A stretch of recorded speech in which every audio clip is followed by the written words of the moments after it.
हर हर महादेव। इस चैनल पे नए हो तो चैनल को सब्सक्राइब करना, लाइक करना, और जो भाई बहन को अगर मेरे दरबार में अर्जी लगाना है मेरे चैनल को सब्सक्राइब करना। निश्चित रूप से हम अपने दरबार में आपकी अर्जी लगाएंगे। तो आज का जो विषय है, इस विषय पर अंत तक वीडियो देखना और तब समझ में आएगा कि कर्म और भाग्य कैसे बदला जा सकता है। क्योंकि कर्म प्रधान विश्व करी राखा, जो जस करी सो फल चाखा। तो कर्म करना बहुत ज़रूरी है। तो कैसा कर्म करें कि हमारा भाग्य बिल्कुल बदल जाए। तो इसी बिंदु पे आज हम वीडियो आपके बीच में दे रहे हैं। मुझसे आसानी पूरा भरोसा है कि आप अंत तक देखेंगे, अपने जीवन को सरल बनाएंगे।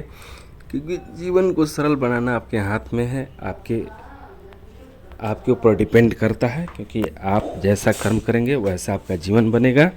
इसलिए सभी भाई बहनों को मैं ये वीडियो दे रहा हूँ कि आप निश्चित रूप से कर्म हमेशा बनाने का काम करें। अभी सावन का महीना चल रहा है, इसमें बहुत सारे भाई बहन सावन को पूरी तरह से समझ नहीं पाते हैं कि सावन है क्या चीज़।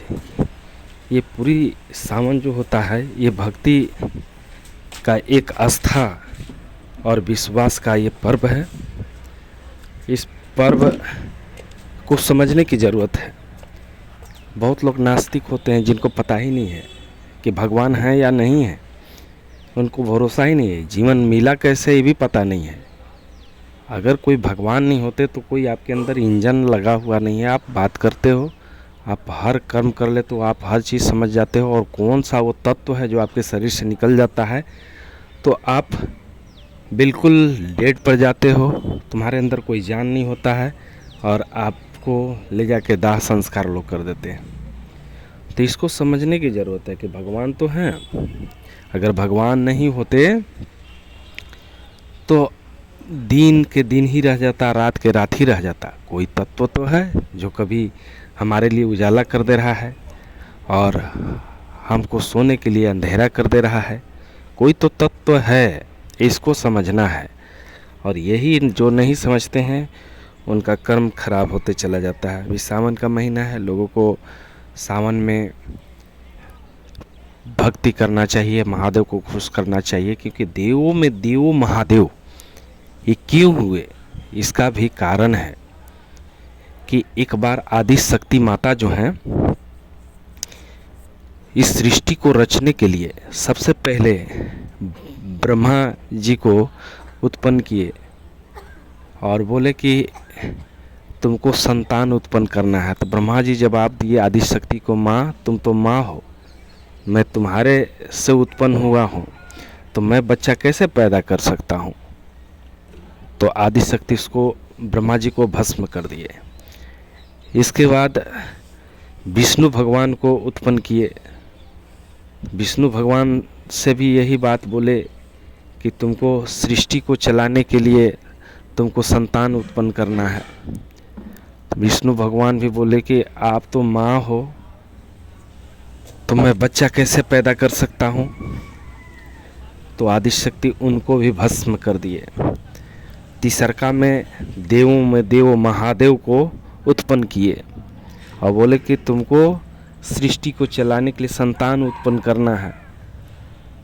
तो महादेव बोले कि हे माँ तुम तो माँ हो, जब तुम ये दो ब्रह्मा विष्णु को उत्पन्न कर दी, तीसरका में मुझे उत्पन्न कर दी, तो तुम हमारे लिए भी एक जोड़ी उत्पन्न कर दो। और वो दोनों ब्रह्मा विष्णु को भी एक एक लड़की उत्पन्न कर दो। तो माता को ये बात समझ में आई और माता जो है लक्ष्मी माता को उत्पन्न की और सरस्वती माता को उत्पन्न की। इसके बाद देव में देव महादेव, क्योंकि देव में देव महादेव इसीलिए कहा गया कि ये जो माता को, आदिशक्ति माता को जो समझाने का काम किए, इसीलिए उनको देवों में देव महादेव कहा गया। कि जो आदिशक्ति, अगर शंकर जी भी अगर सही तरीके से जवाब या तो आदिशक्ति को समझा नहीं पाते तो शंकर जी को भी आदिशक्ति माता भस्म कर देती। लेकिन वही आदिशक्ति, जरूर शंकर भगवान बोले कि नहीं मेरे लिए भी बना दीजिए, लेकिन वही आदिशक्ति शंकर भगवान के साथ माता पार्वती के रूप में रहती हैं। तो आप समझ सकते हो कि भगवान जो हैं देव में देव महादेव, सब देवों में महादेव हैं, सबसे बड़ा। इनके साथ बहुत सारे गण चलते हैं जो सभी तरह के होते हैं। तो ये वीडियो जो आपको मैं दे रहा हूँ इसीलिए मैं दे रहा हूँ कि कर्म प्रधान विश्व करी रखा, जो जस करी सो फल चखा। बहुत लोग भूल गए हैं, अपने मद में रहते हैं। पहले नंबर तो आपके अंदर से 3-4 चीज़ निकलना चाहिए: काम, क्रोध, मद, लोभ। ये जो 4 चीज़ है, काम, क्रोध, मद और लोभ, ये 3 चीज़ अगर निकल गया तो जीवन आपकी सफल हो जाती है और आपको मुक्ति मिलती है। मुक्ति क्या चीज़ है, मैं इस पे अभी आज आप सभी भाई बहनों को चर्चा कर दूंगा कि अगर तुम कोई कर्म अच्छा नहीं करके जाते हो तो वहाँ जाने के बाद कर्म आपका देखा जाता है। मृत्यु लोक में जब जाने के बाद कर्म देखा जाता है, इसके बाद ही आपको सद्गति या मुक्ति मिलती है।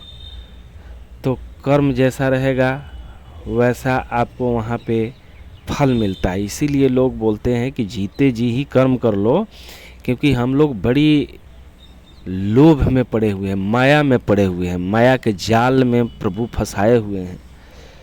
ये मेरी पत्नी, ये मेरा बेटा, ये मेरा धन, ये मेरा संपत्ति। आपको मैं बता दूं कि विश्व विजेता सिकंदर पूरे विश्व को जीतने में अपने जीवन को पूरी लगा दिया, और जब मरा तो कुछ नहीं लेके गया।